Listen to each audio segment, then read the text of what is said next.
Lena sat alone by the observation window of her orbital dormitory, watching the stars move slowly across the black sky. Earth looked so small from here, just a blue marble in the distance. But it wasn't Earth she missed the most. It was Jace. He had been her best friend since they were children. They laughed at the same jokes, skipped school together to watch shuttle launches, and swore one day they would both join the United Earth Space Command. And they did. But now, everything was different. JAC had been assigned to a diplomatic post on Serena 3, a planet across 2 systems. The day he left, he gave her a soft smile and said, "Stay strong, Lena. I'll send you a signal soon." That was 6 months ago. Lena wiped a tear from her cheek. She tried to act strong in front of her squad. She trained hard, flew her drills with precision, and kept her uniform perfect. But inside, she felt hollow. Jace had been the one person who made space feel less lonely now. He was just ... gone sometimes. She would write messages to him and save them in her personal log. They were never sent, Jace. Today I flew my first solo run.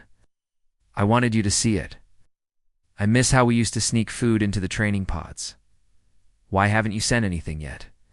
She kept wondering if maybe he forgot, or maybe he was too busy, or maybe he changed. Still, a part of her held on. That was the part of her that never gave up the human part, that always believed in one more try, one more message, one more moment to hope. One evening, Lena walked into the empty communications room. It was past lights out, but she couldn't sleep. She sat at the terminal, her fingers hovering over the screen. A part of her said it was foolish. Another part of her whispered, "Try again." So she began typing. "Jace, I don't know if this will reach you."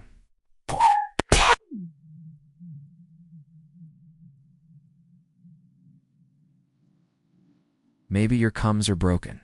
Maybe you're busy helping others, but I miss you. I keep pretending I'm fine, but I'm not. I feel like I'm flying through the stars without a tether. We used to talk about how space would bring us closer, but now it feels like it pulled us apart. I don't want to lose what we had. Even if you've changed, I want to know. If you're out there, just send one word. Anything. Lena, she stared at the message for a long time. Her finger trembled above the send button. Then, with a deep breath, she pressed it. The screen blinked. Message sent. The next few days dragged. Every beep from her made her heart jump. But nothing came.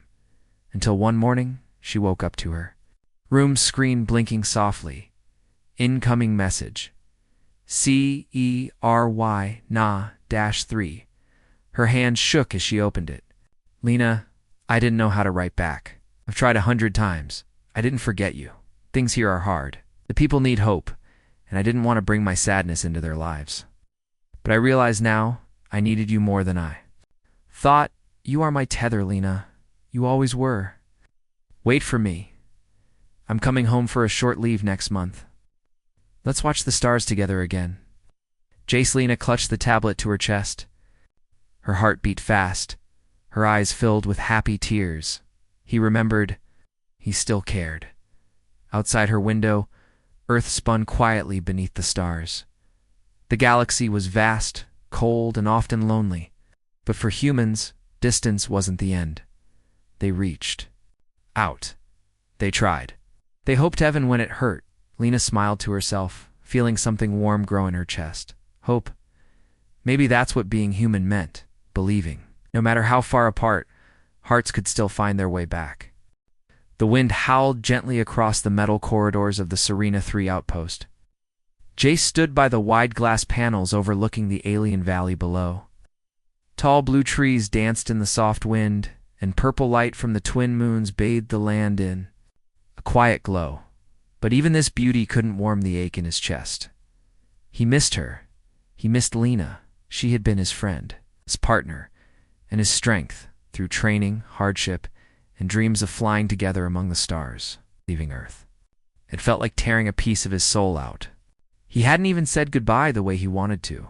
When he first arrived on Serena 3, everything moved fast. Meetings, translations, tensions. The local species, the Siri, had been cautious of humans.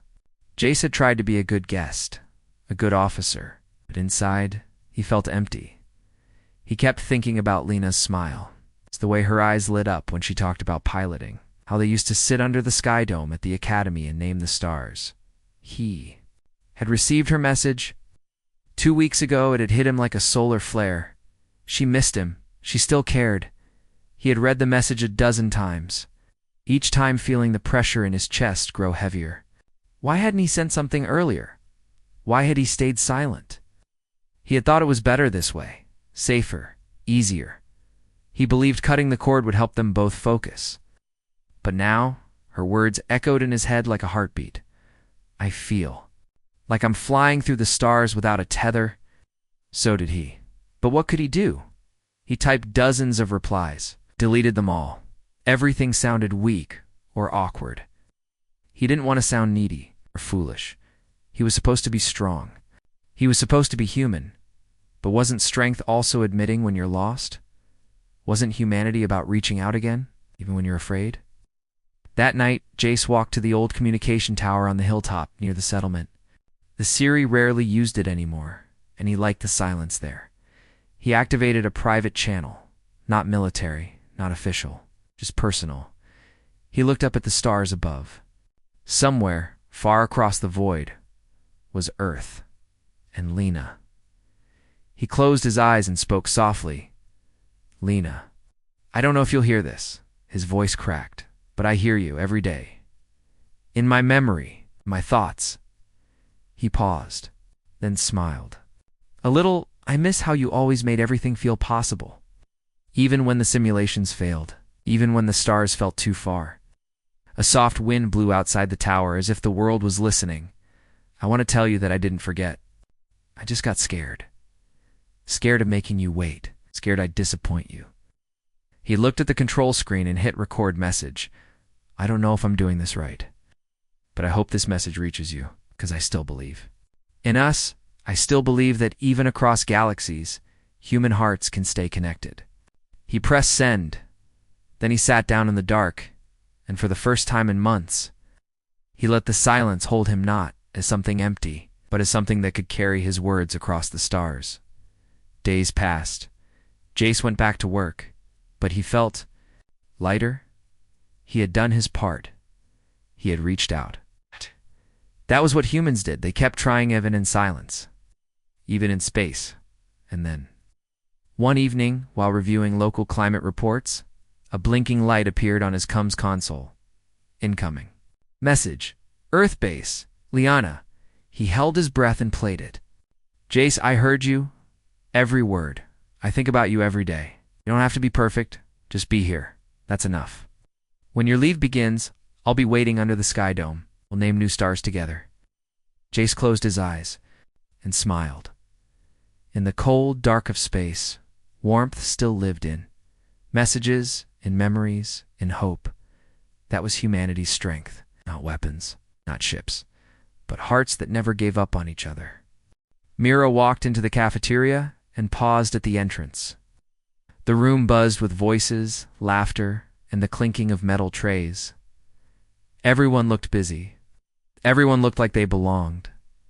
She looked at the empty chair across her usual table. It used to be Luca's spot. He would sit there every morning with a huge grin, even when the food was terrible. He always made her laugh talking about Earth's sunsets. His dream of building a garden on Mars or the way music sounded better in low gravity now was gone. Transferred to a terraforming station on Europa. It's just like that, they had promised. To stay in touch. At first they did. He sent videos showing icy landscapes and half-finished domes. She replied with updates from the lunar lab, her latest research, funny moments with the crew, even a silly dance they once did together. Slowly, the messages stopped. First, a few days apart, then weeks, and silence. Now, it had been 3 months. Mira still left that chair empty.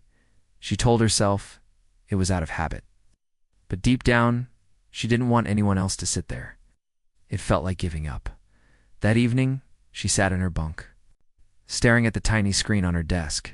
The last message she sent still blinked. Miss you. How's Europa? She thought about sending another. What if he didn't want to talk anymore? What if he had moved on?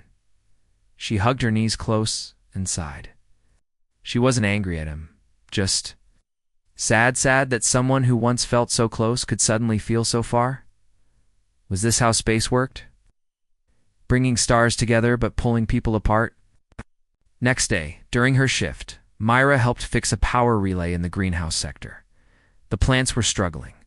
The light systems kept failing. She remembered how Luca used to joke, "We can fix machines, but plants, that's real science." She worked, her mind wandered. She remembered the way he once taped a tiny paper flower to her locker. Just a silly gesture, but she kept it, still had it. After her shift, she walked back to her room and pulled out a small box from under her bed.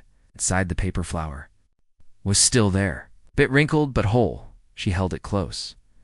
And then a thought came. He may be far, but I can still send something real. Mira spent the next 2 hours carefully folding new paper flowers from scrap pages. Each one had a small note inside, memories, jokes, pieces of her heart. She placed them all in a small package and added a final message. Luca, I don't know if you're too busy or if something's wrong, but I still think of you. I made these for you like you once did for me. I hope you remember. Don't have to write back if it's too hard. Just know I still care. Mira, she sent the package using a slow cargo shuttle heading toward the outer moons. It would take weeks to arrive, but it didn't matter. She had tried. That was enough. 2 weeks later, she entered the cafeteria and stopped again. The chair was still empty, but this time, something was different. A small envelope lay on her tray. Her name, written in messy handwriting she knew well, with shaking hands. She opened it. Mira, I got your flowers. Every one. I cried when I saw them. I didn't know how to write to you after everything. The station was hit by a storm. I lost my data pad. But I never stopped thinking about you. Your package reminded me what it means to be human, to care, to hope. Sending a plant from Europa's surface, something I helped grow. It's small, but it's alive, like our connection. I'll write every week now. Thank you for not giving up. Mira smiled through her tears. The stars were still far, but somehow they felt closer now, because humanity's strength was not just in science or ships, it was in hearts that reached out again. Even when the silence seemed endless, Kai sat on the edge of the observation deck, legs dangling over the side, looking out at the endless black sky dotted with countless stars. The gentle hum of the space station filled the air around him, but inside he felt an emptiness that no sound could fill. He thought about Mira. She was gone now, stationed on a mining colony 3 systems away. They had worked together for years, shared meals, stories, dreams. But after she left, something changed. The daily calls stopped. Quick messages became rare. And now, weeks had passed without a single word. Kai's fingers trembled as he held his personal communicator.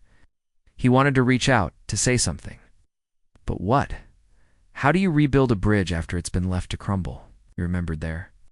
Last conversation vividly. Mira had said softly, I'm scared, Kai. Scared this distance will change everything. He had nodded, but hadn't known what to say. Now he understood. Distance wasn't just space between planets. It was the space in their hearts. The silence growing between them, Kai stood up and walked to the small garden dome on the station. Green plants thrived under the artificial sun, a quiet reminder of life and growth even in the void. He knelt beside a small sprout and touched its leaves gently. If plants can grow here, he whispered, maybe we can too. Humans had a way of surviving against all odds. They had crossed stars, settled worlds, and faced dangers no one else dared. And yet, their greatest challenge was often simple: staying connected. He decided to send Mira a message, but not just words. He found a tiny seedling growing in the dome and carefully wrapped its roots to protect it. Then he wrote, Mira, I don't know if this will reach you, but I hope it does. I miss you. This seedling is small, but it reminds me that even in darkness, Life finds a way. Maybe we can too. When you get this, please write back. Kai, he sent the message with the seedling aboard the next cargo ship heading to Mira's colony. Days passed slowly. Kai kept busy, but his thoughts always drifted to her. Every beep of the communicator made his heart leap. Then one evening, a message arrived. Kai, I got the seedling. It's growing in my window now every day. It reminds me of you and of us. I'm sorry for the silence. I've been scared too. Scared that the distance would change things beyond repair. But you're right, life always finds a way. Let's not let the stars keep us apart. I'll write every day. Mirakai smiled, tears threatening to fall. That night, he looked at the stars again, but this time they felt different. Not cold or empty, but full of promise. Humans were small in the universe, but their hearts were enormous. They never gave up on each other. That was what made them strong. That was what made them human. Tariq stood in the quiet control room of the transport station on Vega Prime. The orange sun set behind the mountains, casting long shadows across the landing pads. Ships came and went, carrying people to new homes, new worlds, and new lives. But Tariq felt stuck. He thought about Lila. She had left for the outer colonies months ago, chasing a dream to become a scientist studying alien flora. They had been close more than friends. But distance had slowly wrapped its cold fingers around their connection. Now, he barely knew how to reach her. He tried calling, no answer. He sent messages, no reply, sometimes. He wondered if she had forgotten him, or if she had moved on. The silence made his heart ache. One night, Tariq found himself on the edge of the station, watching the stars twinkle like distant fires. He remembered something his grandmother once told him about the old Earth stories. Humans build bridges not just with stone or steel, but with hope. That thought struck him like a spark. The next morning, Tariq went to the station's small workshop, began crafting something, carefully, patiently. With all his heart, days passed. He carved a small wooden model of a bridge, simple but strong. Then he painted it with bright colors and tied a note around it. Lila, I don't know how to cross the distance between us, but I'm building a bridge, not of stone or steel, but of hope and memories. When you see this, know that I'm here waiting. Always, Tariq. He sent the model and note with a trusted courier ship bound for Lila's colony. Weeks later, Tariq was working in the garden when his communicator beeped. A message from Lila. Tariq, I got your bridge. It's beautiful. I've missed you more than words can say. Life here is hard, but your hope lights my way. I want to rebuild what we lost, step by step, day by day. Thank you for not giving up on us. Leela Tariq smiled wide, feeling warmth spread through him, in the vastness of space. Where distance can swallow worlds, humans still find ways to connect. They build bridge, sometimes small, sometimes grand, but always with courage. That is the power of being human. That is the strength of hope. Sarah stood at the edge of the starport, watching the ship that carried her brother Caden fade into the distance. The engines hummed softly, blending with the distant sounds of the bustling port. Her heart felt heavy. Caden had moved to a distant colony on Titan, far away from their home on Mars. They used to be inseparable, sharing jokes, dreams, and hopes under the red skies of Mars. Now, all that remained was silence. The calls were few, the messages shorter. The space between them felt bigger than the stars themselves. Sarah missed him terribly. She wanted to reach out, to reconnect, but didn't know how. Every time she tried to send a message, doubt held her back. What if he was too busy? What if he didn't want to talk anymore? Days passed, and Sarah felt the loneliness deepen. She spent long hours in the hydroponics garden, tending plants that reminded her of Earth's green forests, watching life grow. Gave her a small spark of hope if plants could survive in harsh conditions. Maybe their bond could too. One evening, as the twin moons rose over the horizon, Sarah picked up her communicator. Her fingers hovered above the send button. She took a deep breath and pressed it. Caden, I don't know if you'll see this, but I want you to know I'm here. I miss you. Even though we are far apart, you are never far from my heart. If you want, let's try to find each other again, Sarah. She waited, hope flickering inside her like a distant star. Weeks later, a reply came.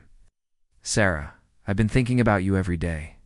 Life here is different, but I remember our time together. I want to reconnect. I don't know how either, but we will find a way, Caden. Sarah smiled, tears of relief and joy streaming down her cheeks from that day.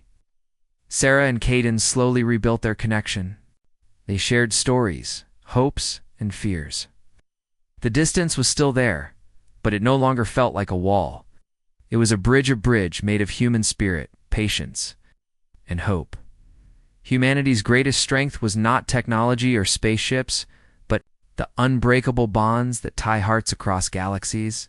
And Sarah knew, no matter the distance, love and hope would always guide them home.